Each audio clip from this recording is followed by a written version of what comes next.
live and direct sa Israel at ng Bombo International Correspondent. Kamustahin natin mga kababayan natin na mga Pilipina doon sa Israel. Ma'am Millie Jean, magandang araw, ma'am. Hello po, magandang tanghali dito at saka magandang hapon sa inyo na sa tagapamati at Bumbo Radyo Palibo. Yes po, ma'am, no? Ano yung sitwasyon ninyo dyan, ma'am, ngayon? Ano yung mga ginagawa natin? Kasi, yun nga, parang nagpapalitan na ng mga missile itong dalawang bansa, Israel at saka Iran. Oo nga po, nag-start kaninang umaga, naka-red alert kami sa among niya area, sa buong Israel, naka-red alert. At saka sa north, tuloy-tuloy sila na nakaka-receive ng rocket na non-stop talaga. So, ito yung sitwasyon ngayon. Pero, eto. Oo. So kayo, ma'am, bali yung location nyo ngayon, parang nasaan kayo? Nasa south, nasa north, o saan kayo banda? Nasa center kami, no? Bombo. Ronnie, ma'am. Bombo Sorry, Ronnie. Ronnie? Yes po. Nasa center kami Bomboroni, kaya naka-receive naman kami ng ng putok kanina. Patuloy na red alert pa rin kahit dito sa center. At saka may narinig din ako na ilang putok din kanina, pero hindi ko alam kung may bumagsak ba o ano, kasi last 15 minutes ago lang ang nangyari. So sana wala at na-intercept ng ng Iron Dam. Oo, pero sa ibang part like sa north, ma'am, marami ba doon sa north, o yun lang na mga narinig mong putok, yun lang yung talagang pinalipad papunta sa Israel, o may iba pa doon sa north? Actually, marami po sa north talaga. Non-stop sila doon since na nag-start ng start ng kaninang umaga. Oo. So, sa balita dyan, ma'am, walang may information na parang may bumagsak ba? Sa balita, based sa monitoring ninyo dyan, may bumagsak ba na missile sa kalupaan ng Israel sa north? Wala pang naano sa balita sa ngayon. Wala pa sa dahil nakasubaybay din ako sa balita ngayon, pero wala pa silang na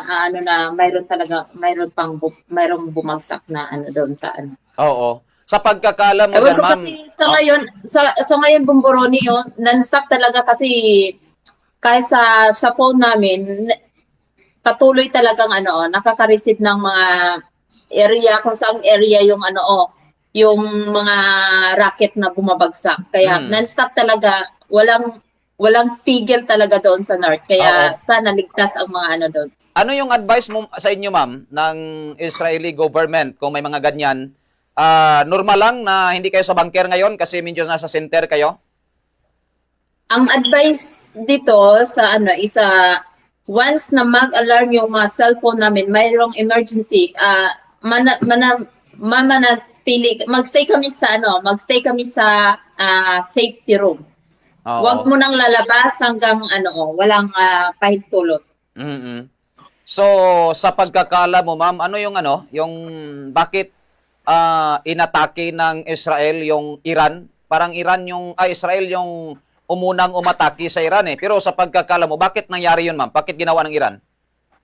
Ng Israel kasi hindi po sila nagkasundo sa ang pagkakaano sa news hindi sila nagkasundo about yun nga, sa mga paggawaan nila ng mga rocket weapons doon. Nuclear. Dahil alam naman ng lahat na sila talaga ang supplier sa sa kanila nang gagaling lahat. Oo. At saka syempre gusto na rin na matigil ng kahit dito ay gusto rin na mananatili yung peace ba, kung kahit sila doon na nagkakagulo din sa mga nila, sa mga tao nila doon, na rin sila yung parang nagrarally na rin yung mga tao sa Iran, parang ganyan. Sila, at marami na rin nasasaktan doon. So gutom na rin nga daw yung parang gutom na rin yung Iran ngayon. Kawawa ang mga civilian doon. Ang mga civilian, kahit sarili nilang civilian, pinapatay nila. So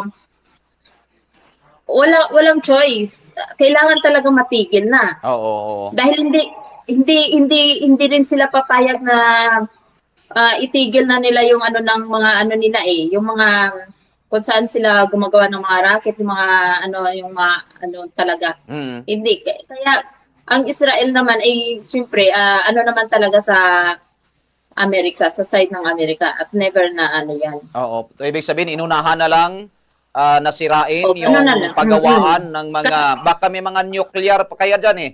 May mga nuclear weapon, paggawaan ng nuclear weapon. Mayroon naman talaga siguro no Bomboroni kaya wala habang mas maaga pa sabi ng Oo. dito kailangan talaga Oo. tuldukan na. Sirain na Dahil kasi alam naman, pag once na hindi matigil ito, marami pang madadamay, hindi lang ang Israel ang aanuhin.